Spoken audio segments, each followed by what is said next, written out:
The DP has admitted the allegation to say there was a cabinet resolution, but he went against it. Where is the admission contained for purpose of the answer? The admission by the Deputy President. If you look at paragraphs 10.1.1 and 10.1.3 of the DP's response. Yeah. Volume and page. Volume 6, page 19 of 534. Paragraph 10.1.1, he says as follows.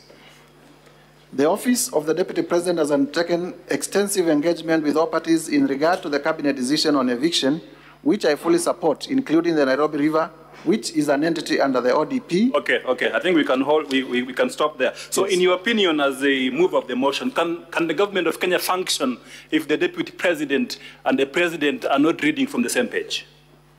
It will be very difficult for the government to function and to deliver effectively to the people of Kenya when the two highest office holders are reading from different scripts, and especially when the Deputy President, for political expedience, would disown decisions of the cabinet in a meeting that he sat through to make a decision. Yeah, thank you very much. Now, have you annexed any videos to prove this allegation? Yes, indeed. It's video number?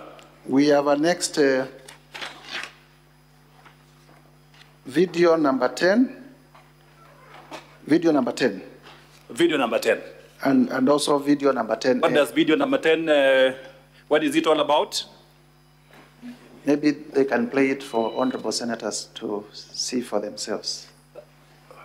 Can you play video number 10 briefly, Mr. Speaker?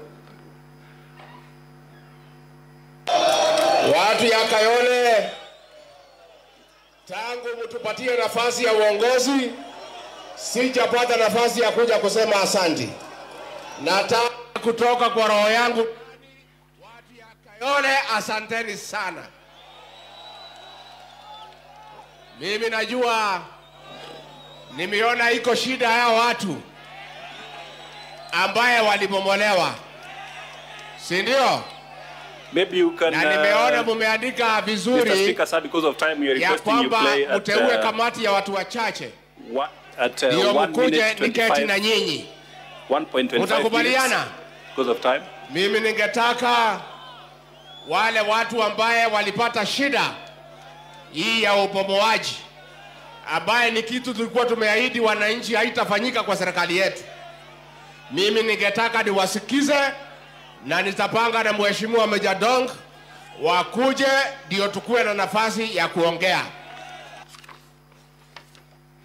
Let us not have a war with wananchi. Tusipigane na wananchi wale walituchagua. Let us be empathetic. Let us, if people must move, let there be an engagement and let people get adequate notice so that they can prepare for their next life ahead. You can't wake up one morning and terminate people's life. Let us not have a... Mr. Speaker, sir, we can stop there because of time. The video has been submitted as part of the evidence from the National Assembly.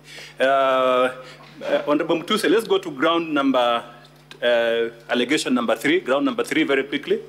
What is it all about? What is your complaint in the Senate? In ground number 3. Our complaint to the Senate is that the Deputy President has undermined devolution. Why do you say so, briefly? We say so because there was a lawful decision by the City County of Nairobi about... Which is this lawful decision? You can be specific. The City County of Nairobi did make a resolution, yes, to relocate traders from CBD to Kangundo Road. And the Deputy President, through evidence that we have... Is that decision to relocate traders a county government function?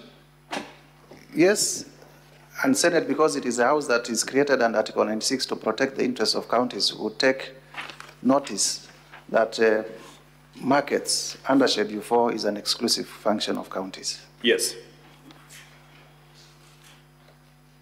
Have you submitted any video evidence to support this allegation that the Deputy President has undermined the devolved government system, especially the current government of Nairobi? Yes, video 12 and video 13, where members of the Senate shortly will see that the Deputy President went to Wakulima Market and incited members of the public not to obey lawful directives of the City County of Nairobi.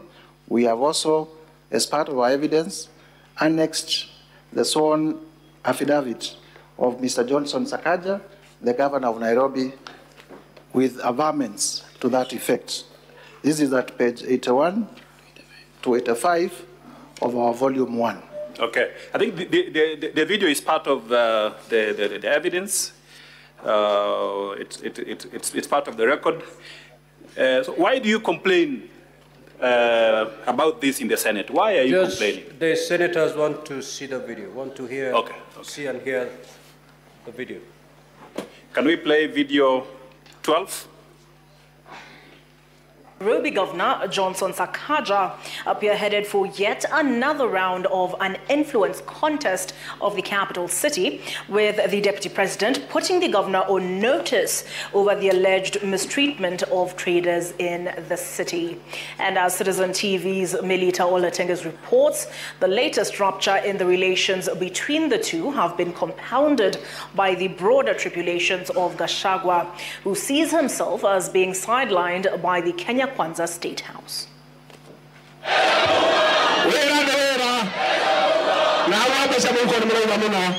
2 years ago, downtown Nairobi, in the thick of the campaign train, and fast forward to this on Friday.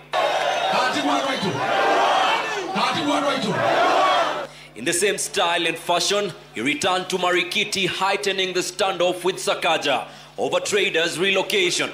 Gachagua says he made a promise that he holds dear, but the governor seems to be having a different vision for the county. Mimi siwezi laumiwa ati watu ya mlima ni wengi hapa Marikiti, kwa sababu hiyo ni Mwenyezi Mungu aliamua. Na hao watu ya mlima wanasema walikuwa wengi, wakikupigia kura kwa nini ukulalamika ni wengi? Nobody should imagine that they can micromanage the county of Nairobi from anywhere. No one should imagine that we will suspend devolution in Nairobi from anywhere. A stop. So, Honorable Mutuse, is that act by the Deputy President impeachable? It is impeachable in the sense that the two levels of government have been assigned their roles and their functions under Schedule 4 of the Constitution. Yes. And the Constitution and Article 6 requires that the two levels of government, much as they are interdependent, they also respect their functional independence. And that if the county government makes a decision, it is upon them to implement that decision. You would realize, much as Nairobi is the capital city of Kenya, cosmopolitan, when the Deputy President went there, he addressed Kenyans in his native language. Is it compatible with the status of Deputy President to address these core issues at a marketplace like this? It is not consistent. The expectation was that through the intergovernmental relations framework that is already established in law, there would have been a formula to deal with that issue outside the rally. Which is this framework that you are talking about? The framework that you are talking about for intergovernmental relations, to be specific. Eh? Well, we have the Intergovernmental Relations Act. And it will be expected that the Deputy President, being the chair of the Intergovernmental Relations Committee and also IBEC, would have exercised his responsibility under the law and those responsibilities to call a meeting with the City County of Nairobi to deliberate on those issues if indeed there were complaints from the citizens of Nairobi in a manner that is consistent with the formal running of a government. Okay. I think because of time, we can move to allegation number 4. Are you there? Just go to your motion, allegation number 4. What is it all about? Explain briefly to the honorable senators.